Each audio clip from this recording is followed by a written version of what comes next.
Assalamualaikum warahmatullahi wabarakatuh. Kami akan mempresentasikan tentang perkembangan bakat dan karir, kebutuhan anak usia SMA, dan penyesuaian diri anak usia SMA.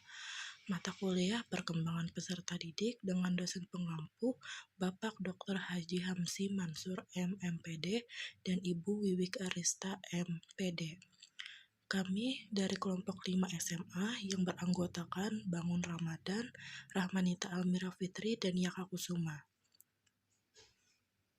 Materi yang akan dibahas adalah perkembangan bakat anak usia SMA, SMK, dan MA, perkembangan karir anak usia SMA, SMK, dan MA, kebutuhan anak usia SMA, SMK, dan MA, dan penyesuaian diri anak usia SMA, SMK, dan MA. Materi pertama yang akan saya bahas adalah perkembangan bakat anak usia SMA, SMK, dan MA. Bakat yang dimiliki oleh remaja berbeda satu sama lain dalam berbagai hal, antara lain dalam inteligensi, bakat, minat, kepribadian, keadaan jasmani, dan perilaku sosial. Tidak dapat dipungkiri bahwa ada perbedaan antara individu satu dengan yang lain dalam tingkat kemampuan atau prestasi mereka. Faktor yang mempengaruhi perkembangan bakat. Yang pertama, anak itu sendiri dan lingkungan anak. Dari anak itu sendiri, misalkan anak itu tidak atau kurang berminat untuk mengembangkan bakat yang ia miliki, atau kurang termotivasi untuk mencapai prestasi yang tinggi, atau mungkin pula mempunyai kesulitan atau masalah pribadi sehingga ia mengalami hambatan dalam mengembangkan diri dan prestasi sesuai bakatnya. Yang kedua, lingkungan anak. Misalkan orang tua kurang mampu untuk menyediakan kesempatan dan sarana pendidikan yang ia butuhkan, atau ekonominya cukup tinggi tetapi kurang perhatian terhadap pendidikan anak. Para remaja akan menyesuaikan bakatnya secara positif ditandai dengan hal-hal berikut. 1. Tidak menunjukkan adanya ketegangan emosional. Kedua, tidak menunjukkan adanya mekanisme psikologis. 3. Tidak menunjukkan adanya frustasi pribadi. 4. Memiliki pertimbangan nasional dan pengarahan bakat. 5. Menghargai pengalaman. 6. Mampu dalam belajar. 7. Sikap realistik dan objektif. Sekian presentasi dari saya dan akan dilanjutkan. Saya akan melanjutkan presentasi dari teman saya, perkembangan karir anak usia SMA, SMK, dan MA.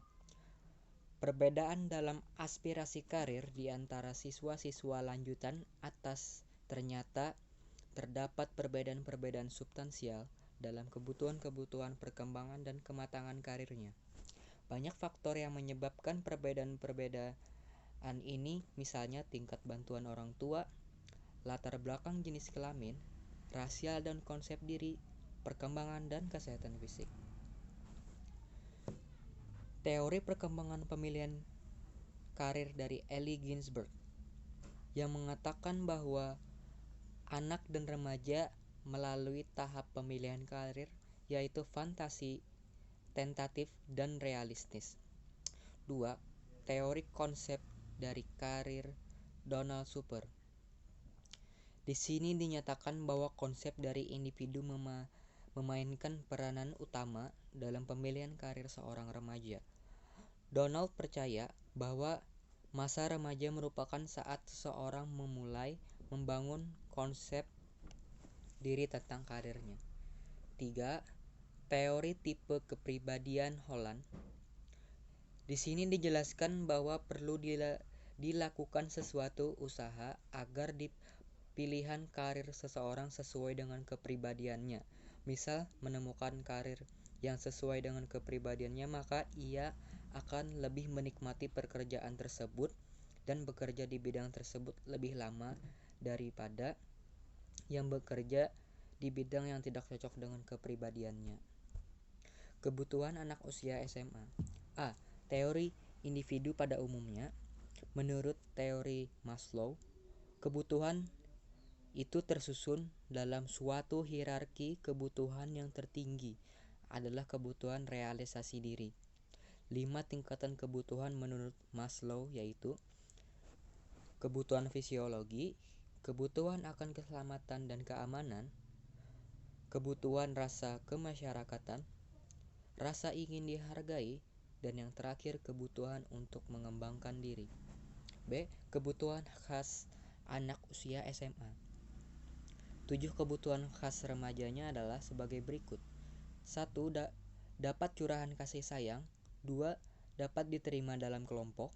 3. Keinginan dapat mandiri. 4. Bisa berprestasi. 5. Dapat pengakuan sebagai prestis. 6. Dapat dihargai. 7. Memperoleh falsafah hidup. 2. Jenis-jenis kebutuhan anak usia SMA. Yang pertama ada A. Kebutuhan organik seperti makan, minum, dan bernafas. B. Kebutuhan emosional, yaitu kebutuhan untuk mendapatkan simpati dan pengakuan dari pihak lain. C. Kebutuhan berprestasi. D. Kebutuhan untuk mempertahankan diri dan mengembangkan jenis. Oke, presentasi selanjutnya akan disambung oleh teman saya. Assalamualaikum warahmatullahi wabarakatuh. Perkenalkan, saya Kak Kusuma. Di sini saya akan melanjutkan presentasi dari kelompok saya, yaitu penyesuaian diri anak usia SMA, SMK, MA. Faktor yang mempengaruhi penyesuaian diri. Menurut Harlock 1991, ada 4 faktor yang mempengaruhi penyesuaian diri, yaitu yang pertama, motivasi untuk belajar melakukan penyesuaian diri dan sosial, bimbingan dan bantuan yang cukup dalam proses belajar penyesuaian diri. Yang kedua, model yang diperoleh anak di rumah, terutama dari orang tuanya. Yang ketiga, lingkungan tempat anak dibesarkan. Selanjutnya, ciri-ciri penyesuaian diri. Menurut Schneider 1964 memberikan kriteria individu dengan penyesuaian diri yang baik, yaitu sebagai berikut. Yang pertama, pengetahuan tentang kekurangan dan kelebihan dirinya. Kedua, objektivitas dari dan penerimaan diri. 3, kontrol dan perkembangan diri. 4, integrasi pribadi yang baik. 5, adanya tujuan dan arah yang jelas dari perbuatannya. 6, adanya perspektif skala nilai filsafat hidup yang adekuat. 7, mempunyai rasa humor.